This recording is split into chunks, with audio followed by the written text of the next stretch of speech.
We're going to keep the ball rolling because we got 8 comics from around the state here tonight.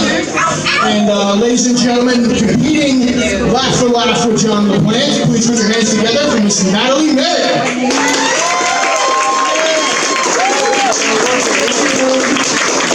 I love good competition. I just size up all my competition and be like, bring it? Yeah! Really, I'm like afraid of my own shadow, but you know, you give me a microphone and I think I'm tough shit. So my name is Natalie Merritt, and I am a local from here, and I used to be a drug addict, and now I'm not.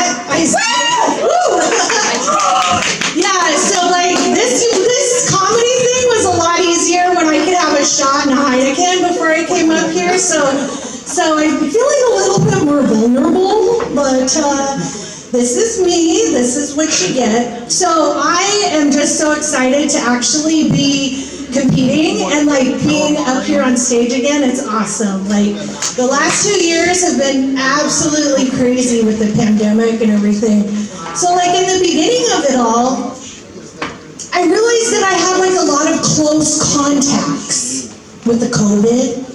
And I realized that every time I had a close contact, I could quarantine for 2 weeks in my room, not have to do any chores, have all my food brought to me, and be left completely alone. Sign me up! Shower is optional, so yeah, so like I didn't work a lot 2020 because I had a lot of close contacts. Happy to be here, super happy to be here. I don't eat whenever I perform because I've made that mistake once or twice before. Like, I used to come up here with like a full belly. Big mistake. Big mistake. One word, I'm a little gassy. I promise I won't share that with y'all. So anyway, so last year I had this opportunity. I got a call from a promoter in California. And I'm thinking, wow, like I've really made it, right? Like a promoter is contacting me, like of a guy.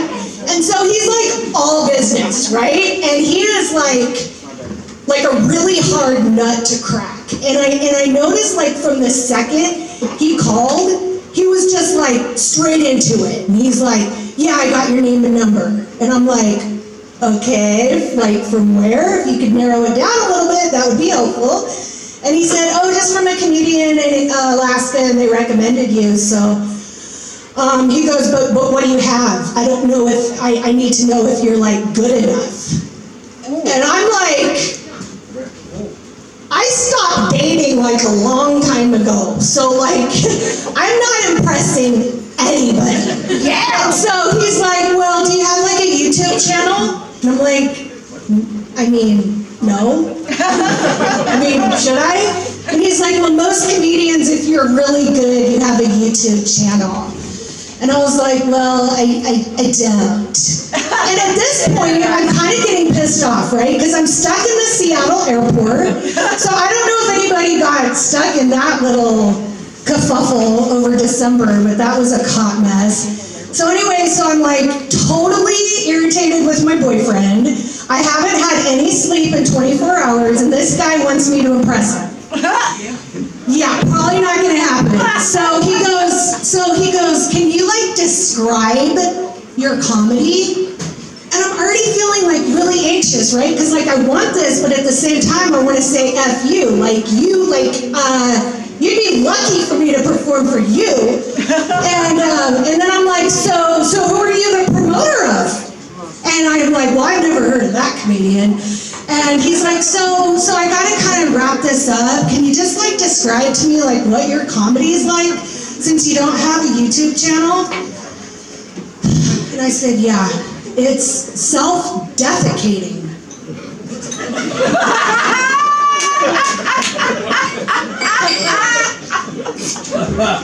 And I hear him laughing and I'm thinking, Well, I didn't really say a joke. And so he goes, you mean self-deprecating? And so I go, no, I meant self-defecating. Man, oh yeah. And then it was funny because I was like, no, I really do shit on myself, but like not in that way, like not in like the Amber Heard way. But then like, you know, they canceled the show or whatever because they could make more money in Anchorage, so whatever. So I get to practice all my stuff on you guys. So where's all my single ladies at? Single ladies? Anyone? Single men? Eh? Where you at? I always wanted to be a matchmaker because I'm way better at it. But anyway, yeah, so it's weird being in this bar because the last time I was in here, I was 86. So I'm kind of like dodging, like, is Norma here? Like, the bathroom's all different. It's weird. So I have OCD, right? And a lot of people think that OCD just means that I'm a germ freak, which I am. But it's like I obsess about really weird things. And my current obsession is on rice-a-roni. So like, yeah, because I will literally obsess about the things that literally nobody cares about. But I want to know, is it half rice, half vermicelli?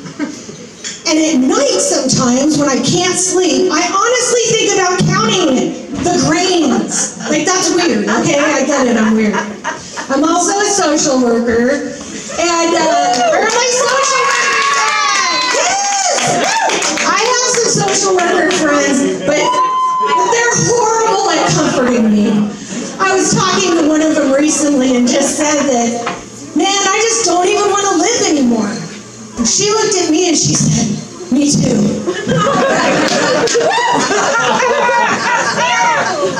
Yeah, being in relationships are kind of hard. My boyfriend and I are like completely opposite, which is good. It's good to have that yin and that yang. Like, I love people, right? Could you tell? Like, I just want to meet new people, and when we travel, I'm making friends with the person sitting next to me on the airplane. I'm meeting friends at the airport. I'm meeting friends at the Airbnb. I'm meeting friends.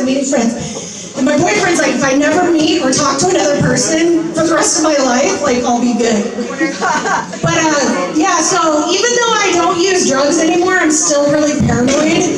Like, the other day I was talking to my boyfriend, we're in the car, and I'm like, oh my God, Adam, there's that white van following us again. Oh my God, and right when I passed him, he got on his CB, and I know he's following me. And he's like, Natalie, that's GCI. You